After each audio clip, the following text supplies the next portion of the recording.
इस कहानी की शुरुआत में बताया जाता है कि 21वीं सेंचुरी के अंत में धरती के लगभग सभी रिसोर्सेज खत्म हो चुके हैं। इसीलिए धरती से एस्ट्रोनॉट्स की एक टीम को दूसरे प्लेनेट जिसका नाम नेपच्यून है वहां भेजा जाता है ताकि वो दूसरी दुनिया के एलियंस को ढूंढ सके जो कि बहुत ज़्यादा इंटेलिजेंट हो, बहुत ज़्यादा एडवांस हो और वो धरती को बचाने में इंसानों की मदद कर सके। 16 साल बाद वो टीम नेपच्यून प्लेनेट के पास पहुंच जाती है, जिसके बाद अर्थ से उनका कनेक्शन पूरी तरह से टूट जाता है और अब सबको लगता है कि वो पूरी की पूरी टीम मारी जा चुकी है। साथ ही अब धरती के वातावरण से एक अजीब सी वेव बार बार टकरा रही होती है जो धरती के वातावरण को नुकसान पहुंचा रही है। और अब इस घटना को पूरे 29 साल बीत चुके हैं जब नेपच्यून प्लेनेट के लिए इंसानों की टीम गई थी। वहीं हमें धरती की ऑर्बिट के बाहर एक स्पेस स्टेशन को दिखाया जाता है जहाँ पर एक एस्ट्रोनॉट काम कर रहा होता है जिसका नाम रॉय है। और तभी वो एनर्जी वेव जो बार बार कई सालों से धरती को नुकसान पहुंचा रही है वो स्पेस स्टेशन से टकराती है, जिससे पूरा का पूरा स्पेस स्टेशन तबाह हो जाता है। और रॉय जो कि बाहर काम कर रहा होता है उस वेव के टकराने की वजह से वो नीचे गिर जाता है। स्पेस स्टेशन भी पूरी तरह से तबाह हो जाता है और अब रॉय अंतरिक्ष से धरती की कक्षा में आ जाता है। वो लगातार धरती की तरफ गिरना शुरू हो जाता है। वो अपना पैराशूट खोल देता है जिससे वो अर्थ पर एक दूसरी कंट्री में लैंड हो जाता है। हालांकि रॉय के अलावा कोई भी नहीं बचा होता। ये एक बहुत बड़ा चमत्कार होता है क्योंकि इतनी ऊपर से कभी भी कोई पैराशूट से बच नहीं सकता। हालांकि रॉय बच चुका है लेकिन उसे देखकर लगता है कि उसकी जिंदगी में कभी कोई खुशी नहीं थी। वो हमेशा उदास रहता है और जिस वजह से उसकी पत्नी ने भी उसे छोड़ दिया था। दरअसल आज से कई साल पहले नेपच्यून प्लेनेट की तरफ जो एस्ट्रोनॉट्स की टीम गई थी उनको लीड करने वाले और कोई नहीं बल्कि रॉय के पिता थे, जो कि एक बहुत बड़े वैज्ञानिक, बहुत बड़े एस्ट्रोनॉट थे जो नेपच्यून में जाकर इंटेलिजेंट लाइफ को ढूंढना चाहते थे। इसीलिए वो उस प्रोजेक्ट में जिसका नाम लीमा था उस प्रोजेक्ट में कई एस्ट्रोनॉट्स के साथ वहां गए। लेकिन ये एक ऐसा प्रोजेक्ट था जो वन वे था, यानी कि उस प्लेनेट पर जाए तो जा सकता था लेकिन वहां से आने का उनके पास कोई भी रास्ता नहीं था। जिस वक्त उसके पिता गए थे रॉय बहुत छोटा था। उसके पिता उसकी मॉम को और उसे छोड़कर चले गए थे। रॉय अपने पिता से बहुत प्यार करता था और जब उसके पिता की टीम का कांटेक्ट अर्थ से पूरी तरह से टूट गया तो उसे बताया गया कि उसके पिता अब जिंदा नहीं है, वो मारे जा चुके हैं। जिसके बाद रॉय बहुत उदास हो गया। उसके मन में सिर्फ एक सूनापन रह गया था जो आज भी बरकरार है। अब रॉय को उसकी टीम अपने पास बुलाती है और उसे बताया जाता है कि जो एनर्जी वेव तुम्हारे स्पेस स्टेशन से टकराई थी जिससे एक्सीडेंट हुआ था वो नेपच्यून प्लेनेट से आई थी। हमें लगता है कि तुम्हारे पिता अब भी जिंदा हैं। वो अर्थ से निकलने के 16 साल बाद नेपच्यून प्लेनेट पर पहुंच गए थे, जिसके बाद हमारा कांटेक्ट उनसे टूट गया। लेकिन आज पूरे 29 साल हो चुके हैं और उनके पहुंचने के बाद से एनर्जी वेव्स धरती पर आना शुरू हो गई। हमें लगता है कि वहां पर वो कुछ ना कुछ एक्सपेरिमेंट्स कर रहे हैं और अगर वो इसी तरह से करते रहे तो हम अपनी धरती को खो देंगे। इसीलिए हमने तय किया है कि तुम एक टीम के साथ मार्स प्लेनेट पर जाओ, जहां से तुम नेपच्यून प्लेनेट पर अपने पिता से कांटेक्ट कर सकते हो और तुम्हें इन सब चीजों को उन्हें रोकने के लिए कहना होगा। अब रॉय भी मान जाता है क्योंकि वो अपने पिता से मिलना चाहता है, वो उनसे बहुत प्यार करता है। इसीलिए वो टीम के साथ मार्स पर जाने के लिए तैयार हो जाता है। लेकिन सबसे पहले इन्हें मून पर जाना होगा। यहाँ पर कर्नल भी उसके साथ आते हैं। दरअसल वो उसके पिता के एक पुराने दोस्त हैं और अब ये सब के सब मून पर पहुंच जाते हैं जहां पर इनका एक मिलिट्री बेस होता है। पर तभी कुछ लोग इनके ऊपर हमला कर देते हैं और यहाँ पर हमें पता चलता है कि मून पर भी अब जमीन का डिस्प्यूट चल रहा है। यहाँ पर इंसान आराम से आ जा सकते हैं। अब इनके ऊपर जिन लोगों ने हमला किया होता है वो इनके सभी साथियों को मार देते हैं। लेकिन रॉय और कर्नल किसी तरह से बचकर बेस तक पहुंच जाते हैं। कर्नल की हालत बहुत ज्यादा खराब हो जाती है क्योंकि उन्हें हार्ट की प्रॉब्लम है और रॉय से कहते हैं कि मैं यहाँ से आगे नहीं आ सकता और वो रॉय को एक सीक्रेट मैसेज देते हैं जिसके अकॉर्डिंग रॉय के पिता को, जो कि नेपच्यून में अपनी टीम के साथ गए थे, उन्हें स्पेस में ही खत्म करना होगा। यानी कि उन्हें किसी भी कीमत पर धरती पर नहीं आने दिया जाएगा क्योंकि सबको लगता है कि वो धरती के लिए, अर्थ के लिए खतरा है। ये सुनकर रॉय को बहुत दुख होता है और अब वो अपने बचे हुए साथियों के साथ मार्स प्लेनेट की तरफ निकल पड़ता है। और जब वे मार्स की तरफ जा रहे होते हैं तभी रास्ते में इन्हें एक दूसरे स्पेस स्टेशन से सिग्नल सिग्नल्स मिलते हैं और ये लोग तय करते हैं कि इन्हें स्पेस स्टेशन पर जाना चाहिए। हालांकि रॉय ऐसा करने से मना करता है। वो कहता है कि हमारा मिशन मार्स पर जाना है, लेकिन उसकी बात नहीं सुनी जाती और अब सब के सब उस जगह पहुंच जाते हैं जहां से इन्हें सिग्नल्स मिले थे। और जब स्पेस स्टेशन के अंदर जाते हैं तो पूरी तरह से खाली होता है, वहां पर कोई भी इंसान नहीं होता और अगले पल एक बहुत बड़ा चिंपैंजी इनके ऊपर हमला कर देता है जो बहुत खतरनाक होता है। रॉय किसी तरह से उसे केबिन के अंदर बंद करके मार देता है और उसने इनके कैप्टन को बहुत बुरी तरह से जख्मी कर दिया होता है, जिस वजह से उनकी मृत्यु हो जाती है और अब ये बचे हुए क्रू मेंबर्स मार्स की तरफ निकल पड़ते हैं। पर इससे पहले कि इनका स्पेसशिप मार्स पर लैंड करता, एक बार फिर से वही एनर्जी वेव आती है जो इनके स्पेसशिप को पूरी तरह से हिला देती है। रॉय किसी तरह से उसे संभाल कर लैंड करवा देता है और अब ये मार्स पर लैंड कर चुके हैं, जिसके बाद ये नेपच्यून प्लेनेट से कांटेक्ट करते हैं जहां पर आज से 29 साल पहले रॉय के पिता अपनी टीम के साथ गए थे। रॉय को यहाँ पर एक मैसेज पढ़ना होता है, वो उस मैसेज को पढ़ देता है लेकिन इन्हें कोई भी रिप्लाई नहीं आता और इसके बाद रॉय एक बार फिर से ट्राई करता है और इस बार वो लिखे हुए मैसेज को नहीं पढ़ता बल्कि उसके दिल में जो उसके पिता के लिए इमोशंस होते हैं वो उन इमोशंस को बयां करता है, जिससे वो खुद भी बहुत ज्यादा इमोशनल हो जाता है। यहाँ इनकी जो हेड होती है वो रॉय को अब इस टीम से निकाल देती है क्योंकि उसने रूल्स को फॉलो नहीं किया, उसे वही बोलना था जो लिखा गया था।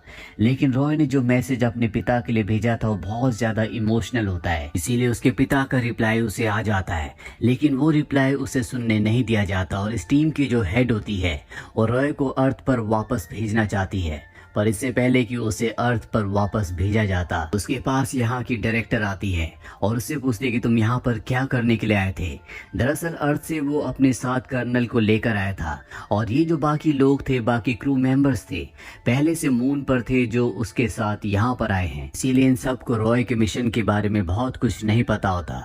रॉय ने कुछ बताना भी नहीं चाहता क्योंकि ये एक सीक्रेट मिशन है और तब उसे डायरेक्टर बताती है कि जो वेव्स हमारी धरती से, मून से और दूसरे प्लेनेट से टकराती है उसकी वजह से मेरे बहुत सारे साथी मारे जा चुके हैं।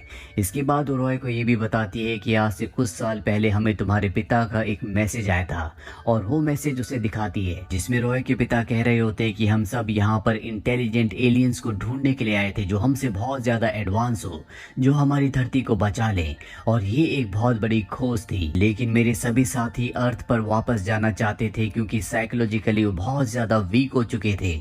मैंने उन्हें ऐसा करने के लिए मना भी किया लेकिन उन सब ने मेरी बात नहीं मानी और जब वो स्पेसशिप लेकर वापस जा रहे थे तो मैंने उन सब के लाइफ सपोर्ट हटा दिए, जिस वजह से उन सब की मृत्यु हो गई।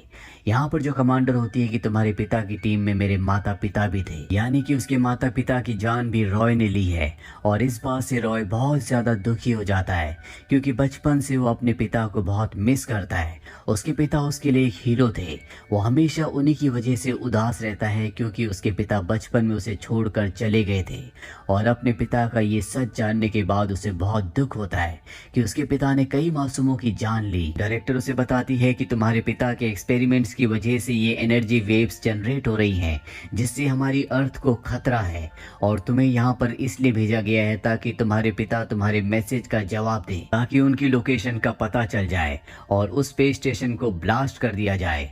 और अब उन्हें पता है कि तुम्हारे पिता का स्पेस स्टेशन कहाँ पर है और जल्दी यहाँ से एक रॉकेट लॉन्च होने वाला है जो तुम्हारे पिता के स्पेसशिप को ब्लास्ट कर देगा। रॉय डायरेक्टर से कहता है कि मैं आखिरी बार अपने पिता से मिलना चाहता हूँ, मुझे तुम्हारी मदद की जरूरत है।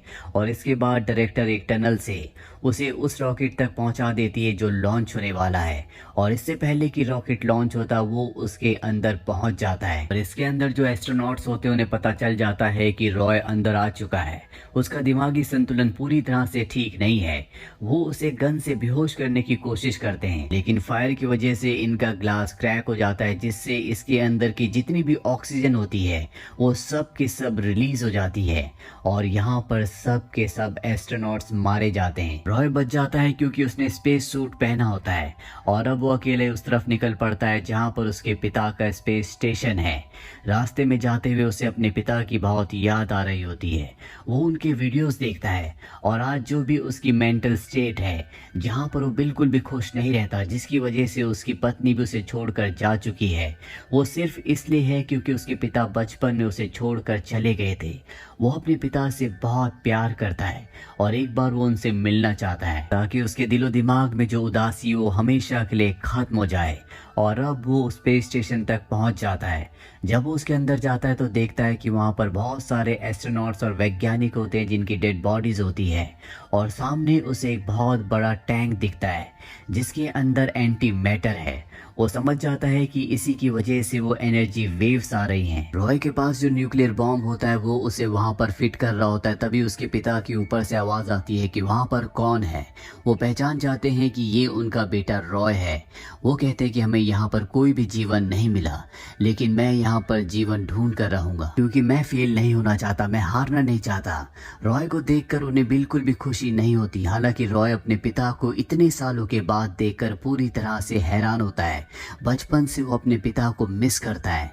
उसके जीवन में जो उदासी है, जो दुख है, वो उसके पिता की वजह से है क्योंकि उसके पिता उसे छोड़कर चले गए थे।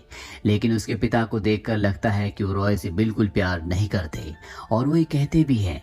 वो कहते कि मुझे तुमसे कोई लगाव नहीं था, बल्कि मैं तुमसे और तुम्हारी मॉम से नफरत करता था। इसीलिए मैं तुम सबको छोड़कर यहाँ पर आ गया क्योंकि मुझे अपने काम से प्यार था और अब यही मेरी दुनिया है। लेकिन रॉय कहता है कि मैं आपसे बहुत प्यार करता हूँ, मैं हमेशा आपका इंतजार करता रहा और आप कभी फेल नहीं हुए क्योंकि आपको पता चल चुका है कि यहाँ इस प्लेनेट की जिसकी तलाश करने के लिए तुम आए थे वहाँ पर कोई भी लाइफ नहीं है और अब आपको और मुझे घर वापस जाना होगा।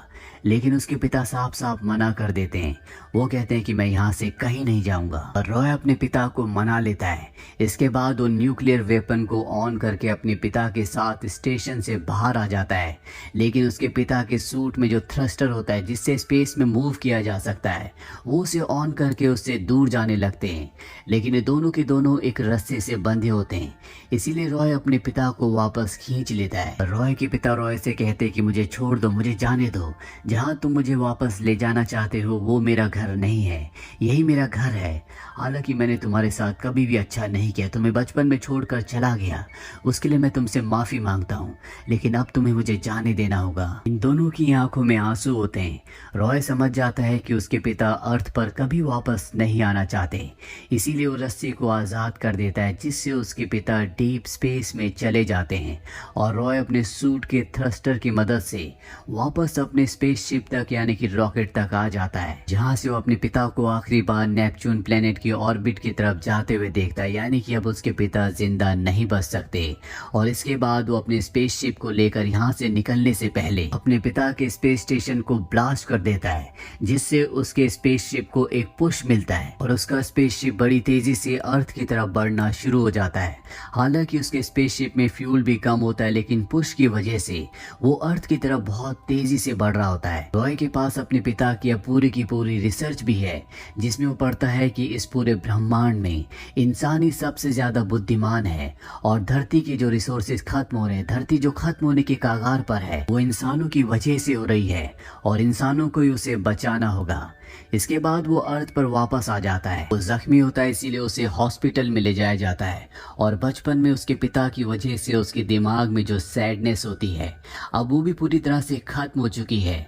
उसे पूरी असलियत पता चल चुकी है। उसने जो भी एक्सपीरियंस किया होता है उससे रॉय को एहसास होता है कि जो भी लोग उसके पास हैं उसे उनसे ही प्यार करना होगा। उसकी पत्नी जो उसे छोड़कर चली गई होती है, वो अपनी पत्नी से मिलने के लिए जाता है और उसे कहता है कि मेरे मन में एक ही जिद थी कि मैं अपने पिता से मिलूं, लेकिन मैं अपने पिता की तरह नहीं बनना चाहता।